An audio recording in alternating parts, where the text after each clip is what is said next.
Hi folks, our weekly update, Sunday the 27th. Apologies, no update last week. We're away on a long overdue holiday last week. It was our 25th wedding anniversary actually, so um, we went away on Friday the 19th, I think it was, and we were just back there last night. So um, we made the most of that week and stayed away from work and make it as best possible. So a fair bit of catching up to do here, but the week before I went away was a short week anyway. That was St. Patrick's week of the Thursday 17th, and then the 18th of Friday was a bank holiday as well. So we only had the Monday, Tuesday, Wednesday, and that was probably dominated by Paddy's stepping back on that couple of days before St. Patrick's Day. Again, I don't believe he's gone away here by any matter of means, but a well earned step back, no doubt. So, bringing in then to the week that we're now in, that was dominated largely by the big EU seminar on deleterious materials. Thanks again to Eileen and Paul Dunlop in particular. Also, we had Anne, we had Joe, we had Julie from Mayo in there as well. Now, obviously, I wasn't here to see it, and I haven't seen the clip yet either. But I know that Eileen and Paul were on talking about in Highland Radio, and by all accounts, got very positive feedback there. So, why is that important? That's important because we have been calling for the review of IS 465 for a hell of a long time here. Well, basically, since we first knew from test results coming back from the first of the homes tested that we had more than mica and pyrite to worry about. So I think what this does is back that up now with very reputable international scientists and geologists, and it leaves SEAI under no illusion as to what they need to do, and also the department that they cannot ignore this any longer, and they need a plan that deals with it. And we're very simple in our mind is if in doubt, take it out. Should that be your foundations? Should that be other retained block work? Until the science is there to say that it's fit for purpose. And to our mind, that science has not yet been done. So it really depends on the test results, obviously. But where they're bad enough, then that has to be the protocol. And that's what we'll be insisting upon. Okay, so I think that really strengthened that argument. And thanks to Eileen, Paul, and the team for making that happen. So over and above that, in the background still, work continues with the expert panel have now concluded the report. They've sent it through to the minister. We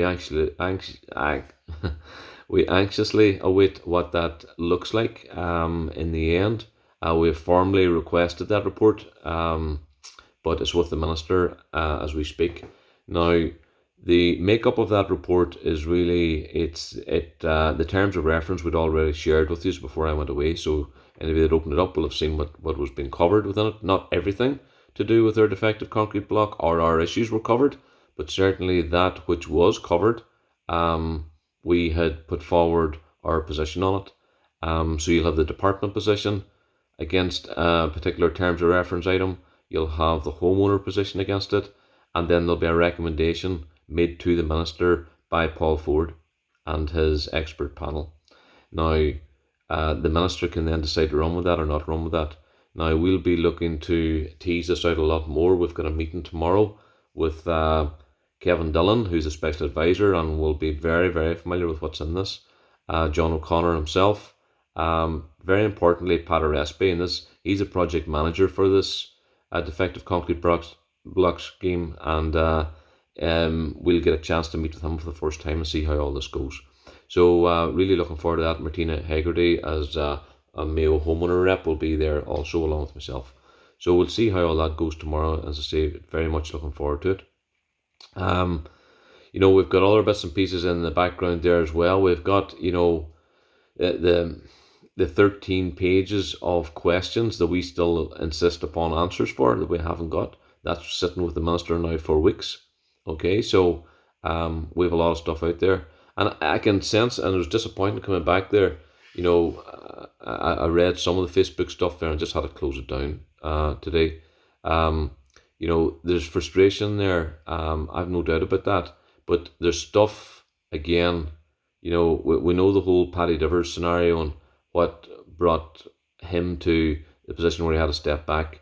I see there now there's sort of a targeted thing now against MAG as well, and it's not just the people that would have been at it before that would have been very abrupt, abrasive. This is the more subtle approach now as well coming in there, and we have things like questions, that need answered by MAG that hasn't been MAG. I would love to know what them questions are, because everybody got the opportunity to add to the 13 pages of questions that we've got, and we've put them in there. So MAG can't answer questions that we don't have answers to. We're waiting on answers back. And that's what we're doing every week, and every day of every week is trying to push for this stuff. So I'm just not clear as to what it is people expect. What I will say though, and in fairness, something that we could do is, there's weekly updates. We have a MAG weekly meeting. We'll have one tomorrow night, every Monday night.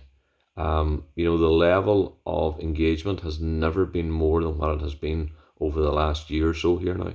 So, what we could do and did do for the Twitter group that wanted some more updates and stuff, we had a 2-hour session there on the Monday before I went away. I think it was Monday the 14th, and they felt it was very good and helped a lot.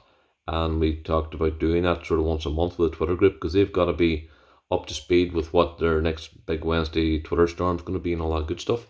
So maybe what we could do, and this is where we need to talk to the likes of Sarah and Lisa within the MAG media team, is, could we set up a seminar type thing where, you'll get a chance to ask questions and we get a chance then to give you the answers as best we've got them, and we'll be straight with you. We've always been straight with you. But like I say, we can't answer, and we're not going to make stuff up to look like we have an answer when we really don't know what the story is.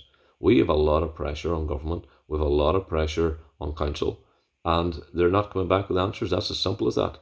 Now, you have this other part then comes in where an AGM has been roped into it, right? So is it just about getting answers to some of the questions, or is this about an AGM as well? And the two has been very subtly rolled in together here, okay? They're very, very different. An AGM is a change of guard, let's call it out. That's just simply what it is. It's a different chair, it's a different PRO, it's a different treasurer, different secretary, different members. That's what an AGM will do. That's of course if assuming everybody steps down from their position, and then if you vote it back in again, you vote it back in again, and you have the choice of whether you run with it again or not. Personally, for me, if it's an AGM at this critical stage, I will certainly not be running again, because to me an AGM right now is akin to Ukraine calling a general election right now. There's a time for it, and there's a time when they're definitely not for it, and that's when everybody's backs to the wall and we're trying to get the best deal we can before what we have in this expert report becomes a bill and regulations.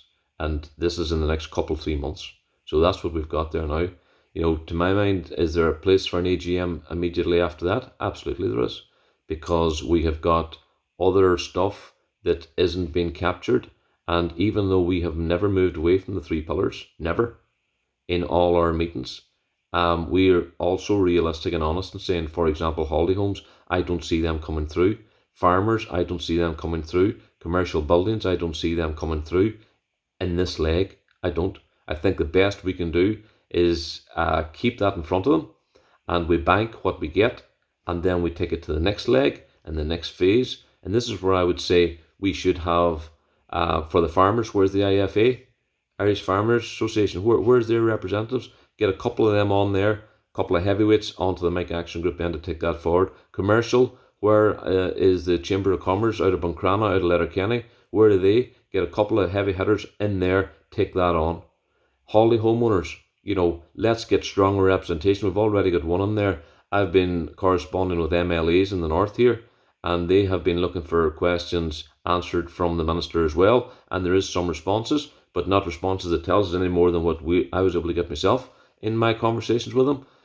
But maybe we need more heavyweights in around that as well.